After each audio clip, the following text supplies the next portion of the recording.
Good evening. This is the only room in America where I'm gonna get that. Thank you so much. Thank you. Thank you. What a beautiful room. I love a room full of handsome gay men. That is my world, or also known as my college dorm room. But seriously, this is really my demographic, both sexually and emotionally, and I can be very easily reached via my publicist, Michael Cohen, who is also a handsome gay man who I chose largely for that reason, because I have a type, but that type doesn't have me, so thank you. And yeah, it's just an amazing thing to be in a room with so many advocates and allies, and I feel extremely blessed. And I actually need to move past this part because I was going to make a mention of my goddaughter, but she actually doesn't want it. It was too humiliating. I am both excited and honored to be here tonight among so many people whose loud and proud voices have made this surreal year so much more bearable. It's the cherry on top of that to be given the chance to introduce my dear friend, a woman who inspires me daily with her commitment to justice, America Ferrera.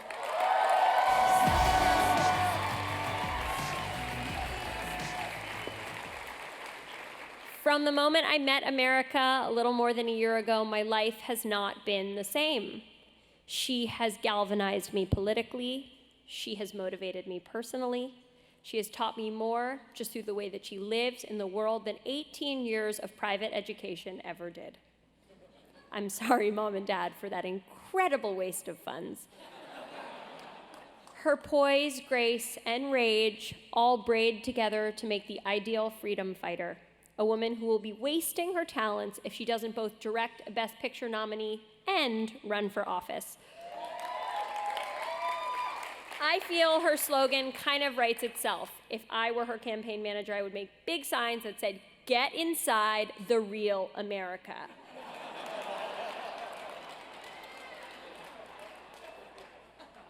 But seriously, it was a grower, not a shower. But seriously, America understands her purpose, and she makes everyone who comes into contact with her understand their own.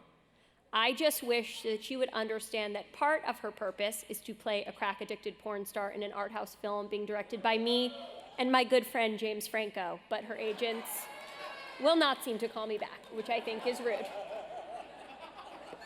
America has a passion for equality like few others in history, a passion for LGBTQ rights, for women's rights, for immigrants' rights, for the rights of everyone she feels is not being accurately represented by our system. And she knows on a bone-deep level that all our struggles are interlinking and that I don't rise if you don't rise. And she lives by that principle every single day. She never wavers, she never falters. She's also a triathlete, which is actually just rude and showy, and I try to mostly ignore it. But it's hard because she's always texting me like, "Oh, I have this triathlon, I can't hang out," and it's like, go fuck yourself. America is not without fault. I know I'm describing the ideal woman, but she is terrible at pretending to have a good time. And she hates babies and old people, but who doesn't?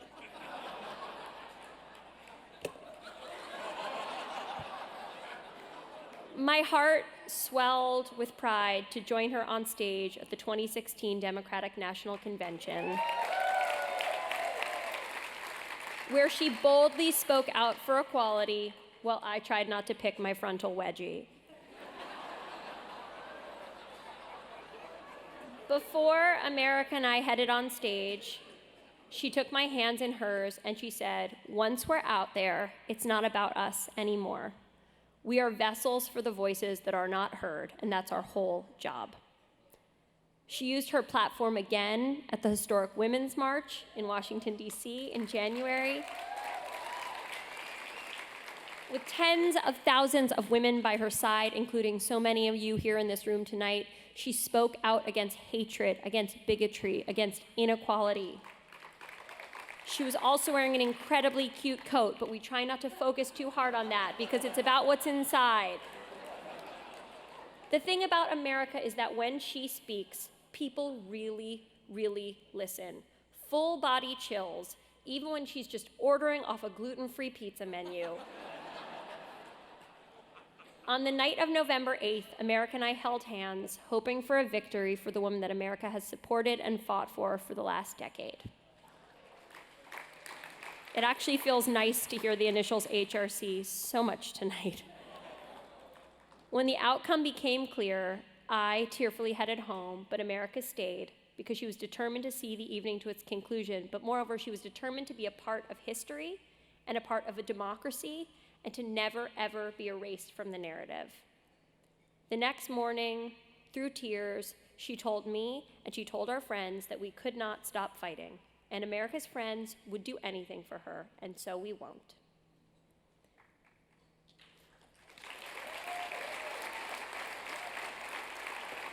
America Ferrera, like this country, is proud, diverse, and trillions of dollars in debt.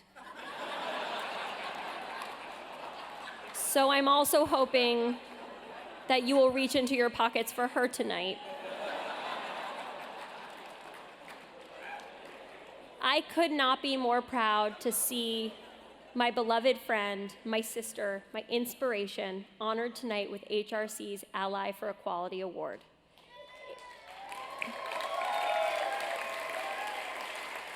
If she keeps it up, I think it may be Nobel time. I love you, my sweet America. Please welcome my friend, my sister, my hero, and the 2017 HRC Ally for Equality, America Ferrera.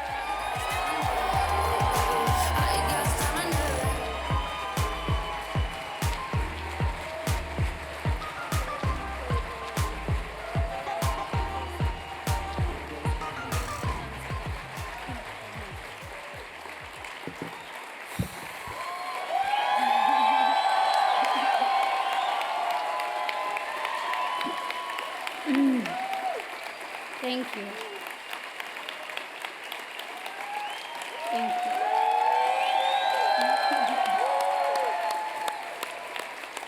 Thank you. Thank you.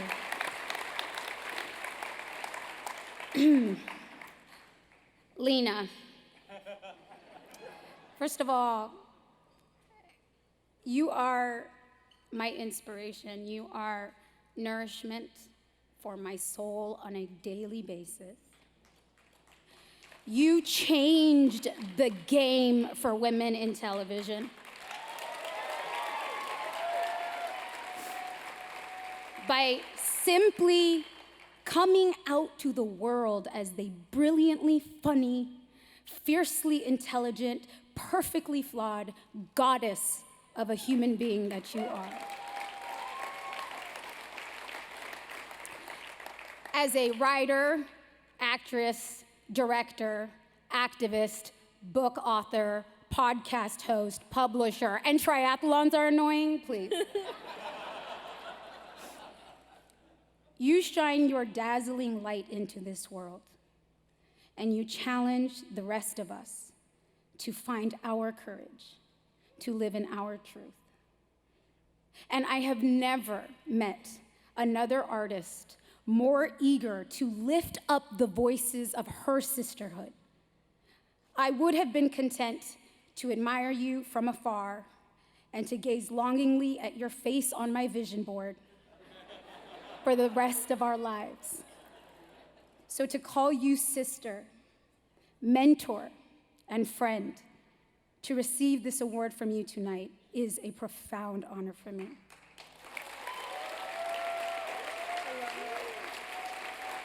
Thank you for who you choose to be in the world. I love you.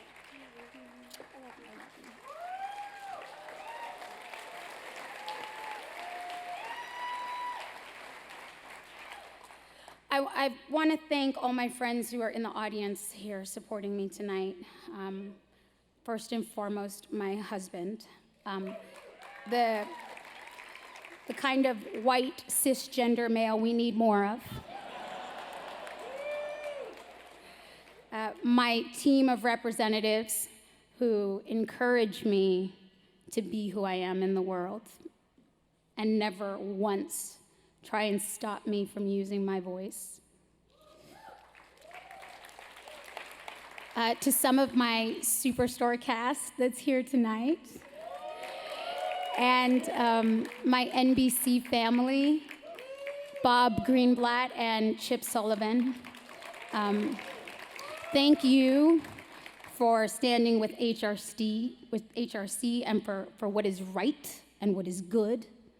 And thank you from the bottom of my heart, truly, for supporting our wonderful show, Superstore, a show that celebrates the value and humor in the lives of Black, brown, Asian, and white people, undocumented people, gay people, disabled people, born-again Christian people, and struggling teen mother people. We know that representation matters. We know this, not just in the media, but in our schools, in our hospitals, in our boardrooms, in our halls of power. We know that it makes all the difference to see ourselves reflected by culture with dignity, with humor, with compassion. It is how most of us learn what is possible for us, what our place in the world is. And too often, we have to spend so many years unlearning what culture has taught us about who we are or ought to be. But it doesn't have to be that way. We can change that. Every single one of us. We can leave the next generation with a better reflection of their innate worth and their inherent power simply by claiming and living in our own power. I didn't grow up seeing a lot of examples of short, brown, chubby, poor daughters of immigrant parents grow up to be successful actresses and loud activists. I had to use my imagination most of the time. But I was extremely fortunate to come across friends, mentors, and teachers who encouraged me to use my talent and my voice. One of those teachers is in the room with us tonight. My high school drama teacher, Sue Freitag.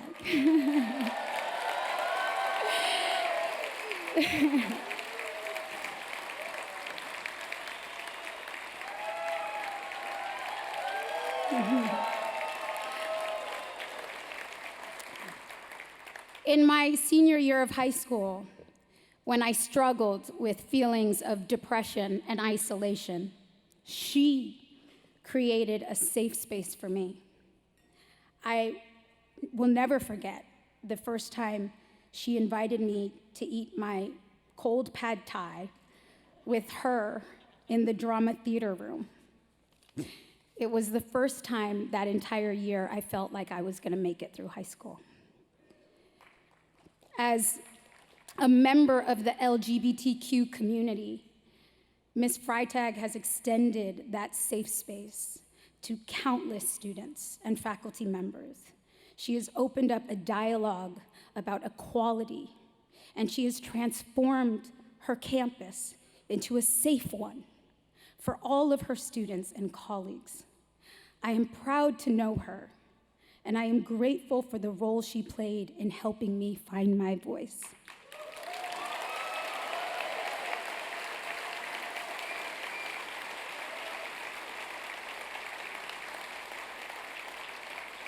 She is the kind of activist we should be supporting and resourcing. Imagine if all of our children and students had a Ms. Freitag on campus and in the classroom.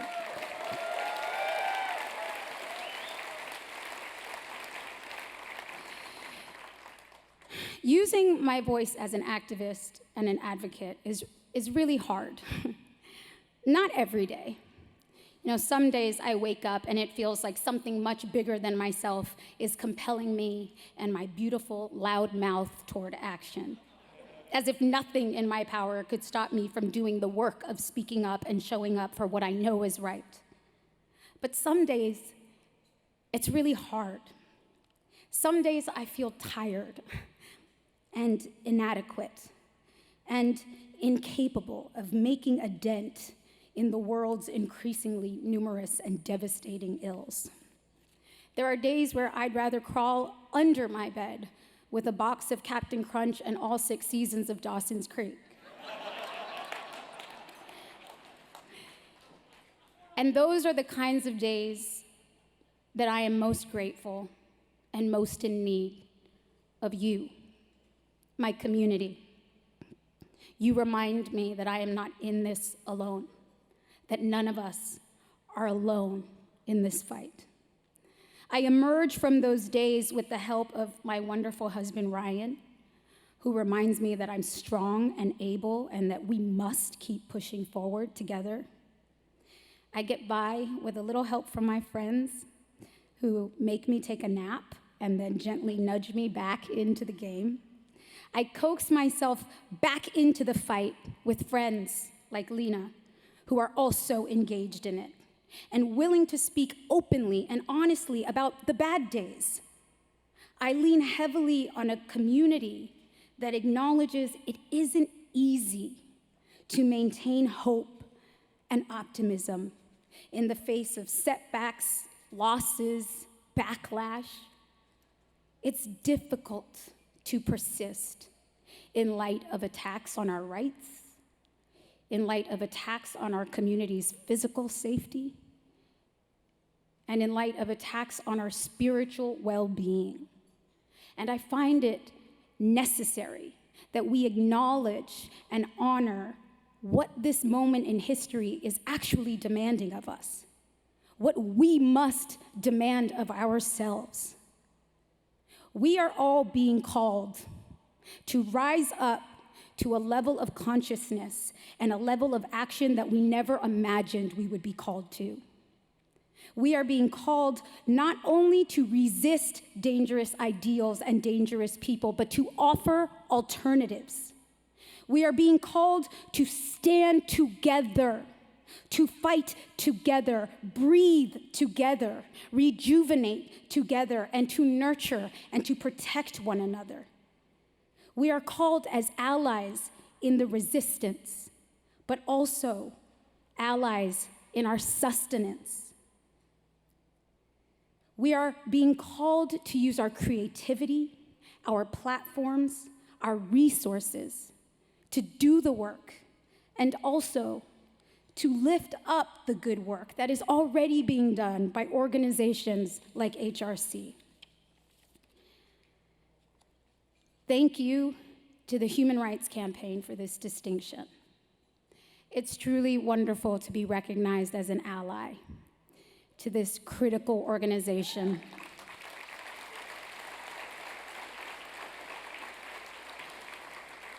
But I must confess that anything I've ever done on behalf of the LGBTQ community, I did in service to myself. Anything I ever did for the rights of this community, I did because I believe with every fiber of my being that my liberation is bound up in the liberation of my LGBTQ brothers and sisters.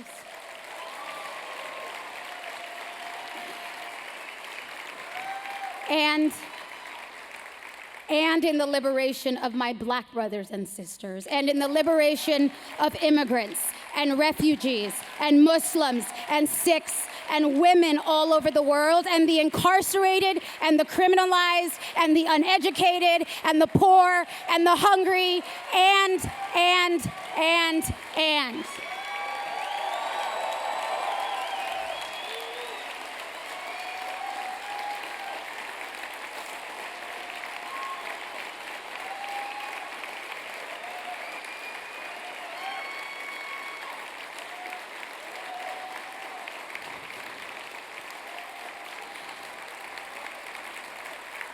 In this moment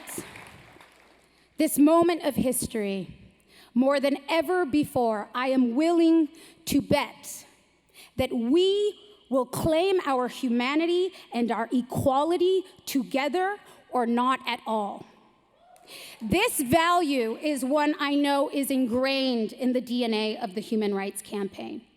The LGBTQ community lives and suffers inequity within every race, every religion, and every nationality, as Chad said.